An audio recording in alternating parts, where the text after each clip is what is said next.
கடந்த 10 நாட்களில் பெட்ரோல் விலை 4 முறை கூடியிருக்கு. 10 நாளில். முன்னால் ஒரு வருஷத்தில் ஒருக்கா கூட்டினா, அதுவும் காசுகளில் கூட்டினா அவ்வளோ பெரிய போராட்டங்கள் நாடு முழுவதும் வெடிக்கும் நம்ம பார்த்துட்டே இருந்திருக்கோம். நாங்கள் கூட மாணவர் பருவத்தில் ஒரு 5 காசு 10 காசு பெட்ரோல் கூட்டினதுக்கெல்லாம் மிகப்பெரிய போராட்டங்களை முன்னெடுத்த வரலாறு இருக்கிறது, நம்முடைய ஞாபகத்தில் இருக்கிறது. நம்முடைய மன்மோகன் சிங்களுடைய ஆட்சி நடைபெற்று கொண்டிருந்த நேரத்தில் அன்றைக்கு ஏற்பட்ட ஒரு சிறிய பெட்ரோல் விலை ஏற்றத்திற்காக நாடு முழுவதும் பாரதிய ஜனதா கட்சி RSS அமைப்புகளும் எப்படிப்பட்ட வன்முறை போராட்டங்களை இன்றைக்கு கட்டமைத்தார்கள். ஆனால் இன்றைக்கு 10 நாட்களில் 4 முறை பெட்ரோலுடைய விலையை உயர்த்தி இருக்கிறார்கள்.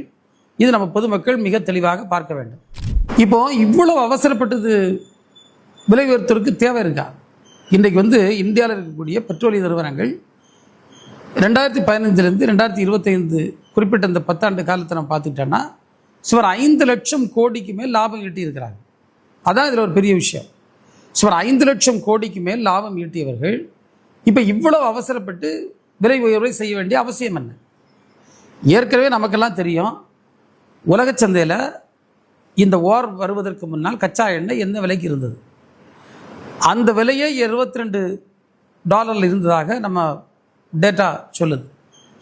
அதே நேரத்தில் ரஷ்யாவிடம் போய் அங்கிருந்த தடையை மீறி இந்திய இந்த நிறுவனங்கள் வெறும் $30 தான் கச்சா எண்ணெய் வாங்கி இங்கு அதிக விலைக்கு விற்று கொள்ளை லாபத்தை அடித்தார்கள் என்று அமெரிக்க அதிபர் ட்ரம்ப் கூட குற்றச்சாட்டு வைத்தார். அந்த குற்றச்சாட்டுக்கு பதில் இல்லை. அப்படி சுமார் 2-3 வருஷம் பெரிய கொள்ளை லாபத்தை அடித்த நிறுவனங்கள் இன்றைக்கு இந்த போர் இன்னைக்கு முடியும் நாளை முடியும்னு பேச்சுவார்த்தை நடக்குதுன்னு நம்பிக்கை சொல்லி கொண்டிருக்கின்றார்கள். இந்த இடைப்பட்ட காலத்தில் கூட கொஞ்சம் பொறுமையாக இருந்து மக்கள் மீது இப்படிப்பட்ட விலை உயர்வை திணிக்க வேண்டாம் என்ற எண்ணம் இல்லாமல் உடனடியாக 10 நாளில் 4 முறை விலை உயர்வு செய்திருக்கிறார்கள். இது எப்படி மோடி அரசு கார்ப்பரேட்டுகளின் அரசாக, ஒரு மக்கள் விரோத அரசாக, ஏழை எளிய மக்களை பற்றி கவலைப்படாத அரசாக செயல்படுகிறது என்பதற்கு ஒரு மிகப்பெரிய எடுத்துக்காட்டாக இருக்கிறது. இதில் முக்கியமான ஒரு அம்சம் நான் பார்க்க வேண்டிய என்னென்னா, விலை குறைய சமயம் விலையை குறைக்கல. என்னைக்காவது மோடி அரசு பெட்ரோல் டீசல் விலையை குறைச்சிட்டு கேஸ் விலையை குறைச்சிட்டு நம்ம கேள்விப்பட முடியாது. அடிமாட்டு விலைக்கு வாங்கின நேரத்துலையும் குறைக்கல. நீங்கள் ஒரு பேரல் மன்மோகன் சிங் ஆட்சி காலத்தில் 140 வரை வாங்கினாங்க டாலருக்கு. இப்போ மோடி அரசுக்கு $30, வெறும் $30 ரஷ்யாவிலேருந்து வாங்கின நேரத்தில் கூட பெட்ரோல் டீசல் விலையை குறைக்கல. ஆனால் விலை உயர்வு வந்தோடனே எவ்வளவு அவசரமாக அந்த விலையை உயர்த்தி கார்ப்பரேட்டுகளுக்கு நஷ்டம் வந்துவிடக்கூடாது என்று, கார்ப்பரேட்டு லாபம் குறைந்து விடக்கூடாது என்று கார்ப்பரேட்டுகளை ஏழை எளிய மக்களின் வயிற்றில் அடித்து பாதுகாக்கிறார்கள் என்பதுதான் நான் முக்கியமாக கவனிக்க வேண்டிய ஒன்று.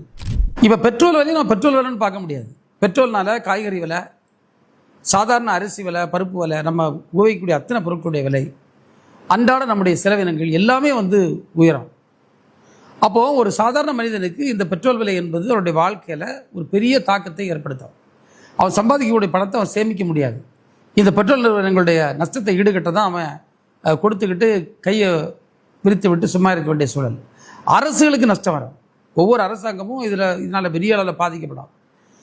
எனவே நீங்கள் GDP கூட பாதிக்கப்படும். ஏன்னா இப்படி விலை உயர்வு போயிட்டு இருந்ததுன்னா விவசாயிகள் எல்லாம் விவசாய பொருட்களை உற்பத்தி செய்வதில் பல்வேறு தடங்கல்கள் ஏற்படும். எனவே இப்படிப்பட்ட சூழல்கள் தான் இன்றைக்கு இந்த காக்ரோச் ஜனதா பார்ட்டி போன்ற கட்சிகள் அல்லது ஒரு பெரிய உணர்ச்சி வசப்பட்டு இளைஞர்கள் எல்லாம் எங்களுடைய எதிர்காலம் கேள்விக்குறியாகிவிட்டது என்ற எண்ணத்தோடு வருகின்ற ஒரு சூழலை உருவாக்குகிறது. ஏன்னா இப்போதாவது நம்ம இந்த மோடி அரசாங்கம் இந்த கார்ப்பரேட் சிந்தனையை விட்டு அல்லது ஒரு பியூரோக்ராட்டிக் ஆட்டிடியூடை விட்டு சாதாரண மக்களுடைய கஷ்டங்களை துன்பங்களை அறிந்து அவர்களுக்கான மாற்று வழிகளை, இந்த விலைவாசியை எப்படி கட்டுப்படுத்துவது என்பது போன்ற எண்ணங்களை உருவாக்க வேண்டும் என்பதுதான் நம்முடைய வேண்டுகோள்.